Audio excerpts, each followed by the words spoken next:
Welcome back to News Talk Television. I'm Denise Richardson. Also with me is our information specialist, Melinda Murphy. Has America evolved into two separate nations, black, white, divided, and hostile? With the recent O.J. Simpson acquittal and yesterday's million-man march on Washington, D.C., national headlines say that barriers between the races are wider than ever. Yesterday, President Clinton addressed the issue of race relation in his speech at the University of Texas.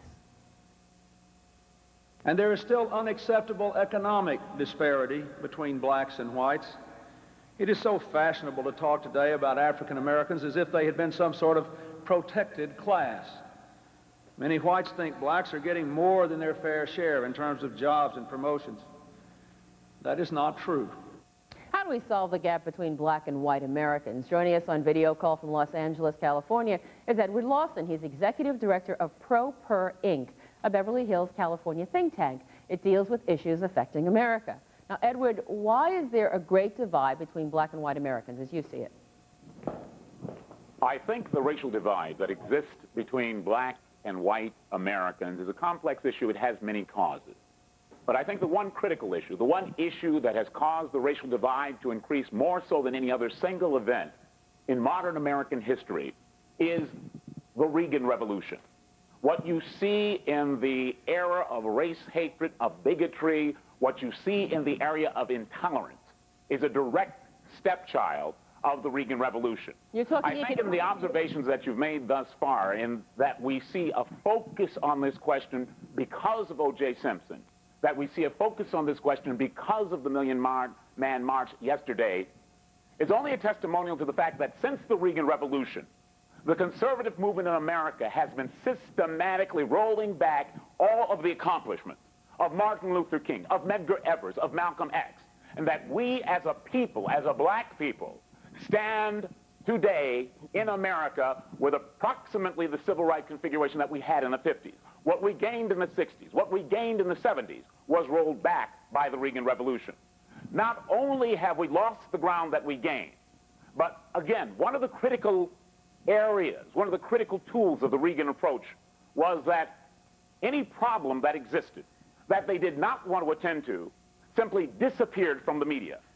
So it was a natural thing that most of white America was utterly surprised and startled with the aftermath of O.J. Simpson. They had not seen in media the slow attrition, the slow destruction of the civil rights that all black Americans had accumulated in the course of the last 20 years. Ed, let me ask you something. What role do black Americans play in that? Because in all of those rollbacks, you're talking economics here as well. What about voting? Had blacks spoken up at the polls, would that have made a difference? What would have made a difference in black participation in the system, do you think?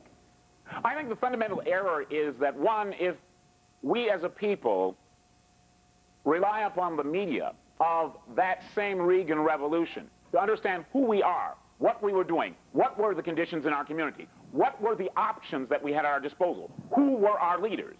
You understand that there has been literally a terrorist campaign against the black consciousness through a media which was part of the Reagan Revolution, and that has essentially frustrated largely our image and the actions we might have taken. So wait a minute, you're saying there's been a concerted effort. You're saying there's a conspiracy of some kind that's gone on in the media? Is that what you're talking about? Well, no, it's not so much a conspiracy. Let me do this.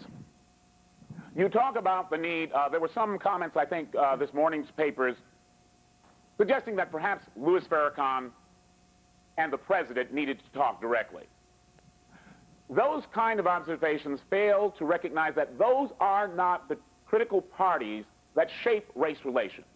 You understand that racism exists today. You understand that slavery existed centuries ago because it was economically advantageous to those who own and control.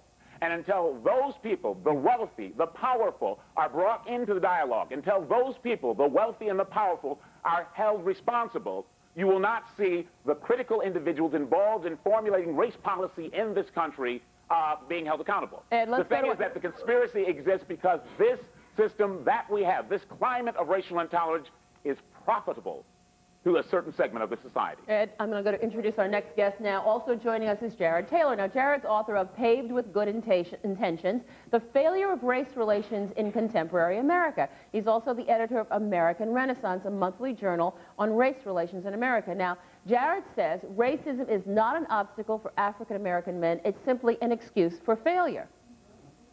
Oh, look at that. The audience already saying, Go ahead. I think, yes, that's by and large the case. I think the worst problems that the black community faces are things like illegitimacy, an illegitimacy rate of 70%, murder rates of violence that are 10 times the rate of white people, drug addiction, all of these things. You see, there's no white person that holds a gun to somebody's head and says, get that 14-year-old girl pregnant and leave her alone. There are people who would say those are manifestations of the problem, not necessarily the problem. How do you respond to that? The audience agrees. Do you have a comment here? Do you think it's a stand up here for a minute. What's your name? Gadsden, Leroy Gadsden. Do you think those are manifestations of the problem? I believe so. I mean, I've been in the project and I grew up in a rural southern black community. I have never seen a gun-producing plant in my community. I don't know anybody who owns a yacht or a boat and go across seas and bring cocaine back to my community. I've never seen that. Somebody else bring it here. Now, wait, but who makes you take it? Okay. Now, if you live in a materialistic society, if you take all means that people can possess those things, and we are a materialistic society, fine clothes, fine cars, if you remove all legitimate means, people are going to create new means. So we can't say, well, we put it there and you a bunch of suckers and y'all just take it. No. You take everything else. For a lot of folks, drugs are the only option. Okay. That's the only job some of our people can get in the community is to sell dope. They can't afford the education. We just got another setback. Unfortunately, it hurts us, but that's the only option people got. I don't justify that, but you can't forget the total realm of America. Some of our folks, the option has been taken away from us. Tell you what, I'm going to go back to Jared and come back to you. Okay. Let's go.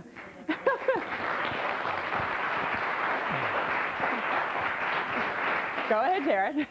No, the suggestion that somehow it's a conspiracy by people who want to oppress blacks that accounts for drug taking in black communities is just wrong. Drugs go to where there's a demand for drugs. And if as this gentleman says, that's the only job they can have is selling drugs, it's because there is a demand for drugs. People have the money to pay for drugs. If they weren't interested in drugs, they could pay for other legitimate things. I'm hearing what you're saying is what we're talking about is the dollar is the problem. Economics is the problem. It's not racism. Is that what you're saying? Let me make an observation here. Could I comment on what the gentleman has just said? Sure.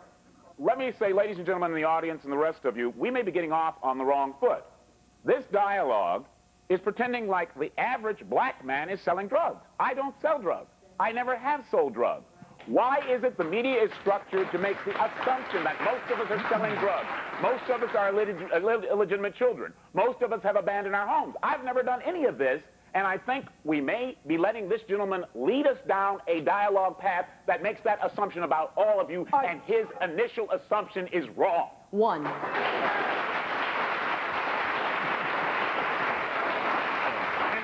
me just put a little more icing on the cake. Let me just put a little more icing on the cake. If you look at these statistics, tell this man, more white people use cocaine in America. Jared, what do you say? And one, where do your statistics come from? Are you saying that most black Americans are doing drugs, most of black Americans are doing, what are you saying? As I said before, probably the worst problem is illegitimacy. When a child grows up without two parents, he faces two strikes against him. And once again, I'll quote this statistic that nobody disputes. 70% of black children come into the world illegitimate. The white rate's high enough at about 20%, but 70%, just think of that. Marriage has essentially disappeared from many black communities. This is not a problem that can be realistically blamed on slavery or the Ku Klux Klan or Ronald Reagan or any of this systematic excuse-making that black people use to try to pin their failures on other people.